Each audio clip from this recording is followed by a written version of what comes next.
मित्रांनो नमस्कार, मी विजय आणि आपण पाहताय आपलं बोल की भावा हे मराठमोळं युट्यूब चॅनलवरती नवीन असाल, पहिल्यांदा व्हिडिओ पाहत असाल तर चॅनलला आपल्या लागली सबस्क्राईब करा, जेणेकरून मी जे आपण काय व्हिडिओ पाठवतील त्या नोटिफिकेशन माध्यमातून तुमच्यापर्यंत पोहोचतील आणि तुम्ही एकूणच व्हिडिओचा खूप छान पद्धतीनं समाचार घ्याल. तर मित्रांनो, सगळ्यात महत्वाची गोष्ट म्हणजे आज आपण संपूर्ण न्यूज चॅनलवरती किंवा इकडे तिकडे सगळीकडे पाहिलं असेल, गोपीचंद पडळकरांचा एक कट्टर कार्यकर्ता शरणू हांडे याचं अपहरण करण्यात आलं. याचं अपहरण करून त्याला मारहाण देखील करण्यात आली.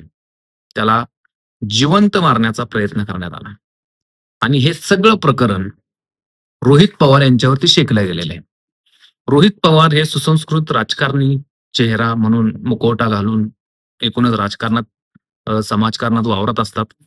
जे अ, राम शिंदे आपल्या अहिल्यानगरचे जे कर्जत जामखेडचे आमदार आहेत, त्या राम शिंदेचा पराभव करून अवघ्या 1200-1300 मतांच्या फरकानं रोहित पवार त्या ठिकाणी निवडून आलेत आणि रोहित पवार आता कर्जत जामखेडचे आमदार आहेत.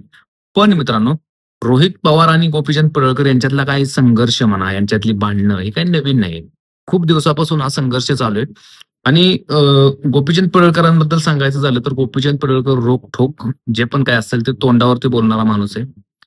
जे पण काय त्यांच्या मनामध्ये असतं ते ओठावरती असतं, जे मनात असतं तेच त्यांच्या ओठावरती असतं. चक्क्या पंजातला गोपीचंद पडळकर हे राजकारणी म्हणूनही नाहीत आणि समाजकारणी म्हणून नाहीत आणि माणूस म्हणूनही नाहीत. त्यांनी नेहमीच पडळकरांनी पवार फॅमिलीला टार्गेट करण्यात आले. ते कधीही अख्खी दुनिया पवारांना घाबरत असेल, पण गोपीचंद पडळकरांना कधी इथून पाठीमागे घाबरले होते ना, इथून पुढे सुद्धा कधी घाबरते. इतकं रोखठोक बोलणारे रोहित पवार असतील, अजित पवार असतील, शरद पवारांवर तर बोललेत. इतक्या सगळ्यांना अंगावरती घेतलेल्या गोपीचंद पडळकरांचा कार्यकर्ता, जो कट्टर कार्यकर्ता आहे शरणू हांडे म्हणून, याच्यावरती सुरवसे म्हणून एक जो मुलगा होता, ज्यांनी पहिल्यांदा 2021 साली ज्यावेळेस गोपीचंद पडळकर हे विधान परिषदेचे आमदार होते, त्यावेळेस त्यांच्या गाडीवरती दगड टाकून हल्ला करण्याचा प्रयत्न केला होता. त्यावेळेस राज्यात महाविकास आघाडीचं सरकार होतं आणि महाविकास आघाडीचं सरकार असताना राज्याचे होम मिनिस्टर मला वाटतं की त्यावेळेस अनिल देशमुख होते. तर गृहमंत्र्यांनी त्याच्यावरती काही ऍक्शन घेतलेली नव्हती आणि गोपीचंद पडळकरांनी त्यावेळेस आरोप केला होता की ज्या पद्धतीनं मला हे सगळं करण्यात आलं, म्हणजे मला मारण्याचा जो काही प्रयत्न करण्यात आला तो त्या ठिकाणी दिसतच होता. त्याच सुरवसेनं आता शरणू हांडे याला मारल्याचं समोर आलेलं आहे. आता त्यांचे जे काही वाद होते ते खूप ते प्रकरण खूप जुनं होतं, परंतु ते आत्ताच का आलं आणि त्याच्यानंतर रोहित पवारांची या प्रकरणामध्ये एंट्री कशी झाली तेच या व्हिडिओमधून आपण पाहणार आहोत. तर नमस्कार, मी विजय आणि आपण पाहता आपलं बोल की भावा. तर मित्रांनो, रोहित पवारांचे दोन्ही कट्टर कार्यकर्ते, रोहित पवारांचे अनेक अशा कार्यकर्त्यांसोबत फोटो जे नेहमीच वादाच्या भोवऱ्यात येतात आणि गोपीचंद पडळकरांची सुद्धा अशा अनेक लोकांबरोबर फोटो ते सुद्धा वादाच्या भोवऱ्यात येतात. मकोका लागलेले असतील किंवा अनेक कुठल्याही प्रकारचे आरोप जे कोणी असतात ते कार्यकर्ते, शेवटी कार्यकर्ते असतात. त्यांच्यासाठी नेता महत्वाचा असतो. बाकी नेत्यांना बाकी त्याचं बॅकग्राऊंडशी काय देणं घेणं नसतं, कारण शेवटी हीच लोक त्यांना उपयोगी पडत असतात वेळोवेळी.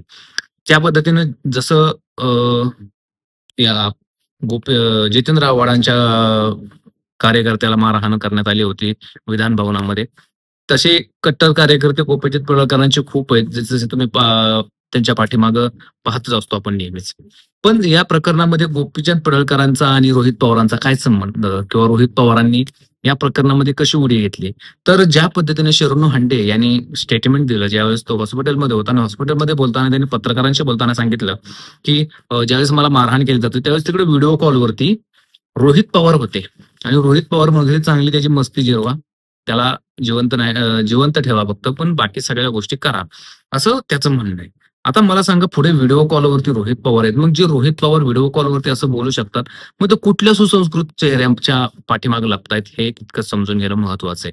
पण हे नक्की खरं आहे का? आता शेवटी कुठे येतं माहितीये का, तुमचं सरकार आहे, म्हणजे गोपीचंद पडळकर हे सत्ताधारी पक्षाचे आमदार आहेत, त्यांचेच मंत्री, त्यांचेच नेते ज्यांना ते खूप मानतात, ते देवेंद्र फडणवीस राज्याचे गृहमंत्री, ते सुद्धा मुख्यमंत्री माइंडेड भरपूर आहे. तुम्ही पाहिजे तितकी SIT लावू शकता, लगेच त्या प्रकरणाचा छडा लावू शकता.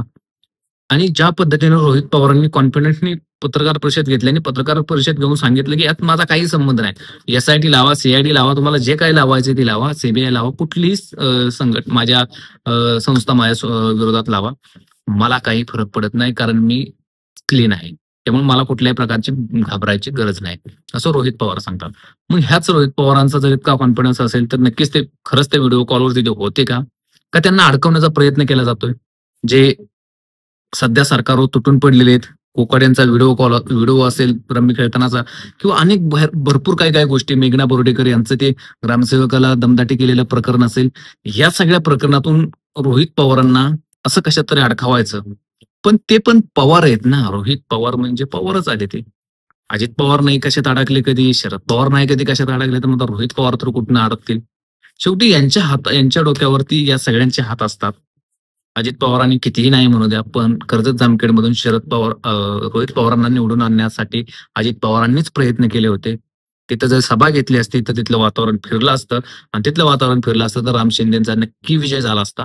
पण राम शिंदेना विजय करायचंच नव्हतं, त्यांना पराभूतच करायचं होतं आणि रोहित पवारांनाच निवडून आणायचं होतं. म्हणून अजित पवारांनी तिथे सभा घेतली नाही. ते स्वतः तोंडाने बोललेच सुद्धा. त्याच्यामुळे समजून घ्या मित्रांनो, हे सगळे एकमेकाला मिळलेले असतात. पण आता या प्रकरणामध्ये रोहित पवारांना अडकवण्याचा सरकारचा प्रयत्न आहे का? हेही समजून घेणं महत्वाचं आहे. तुम्हाला काय वाटतं? तुमची काय मत आहेत? नक्की कमेंट्स बॉक्समध्ये व्यक्त करा आणि असेच माहितीपूर्ण व्हिडिओ पाहण्यासाठी आपल्या चॅनलला सबस्क्राईब करा. धन्यवाद. जय हिंद. जय महाराष्ट्र.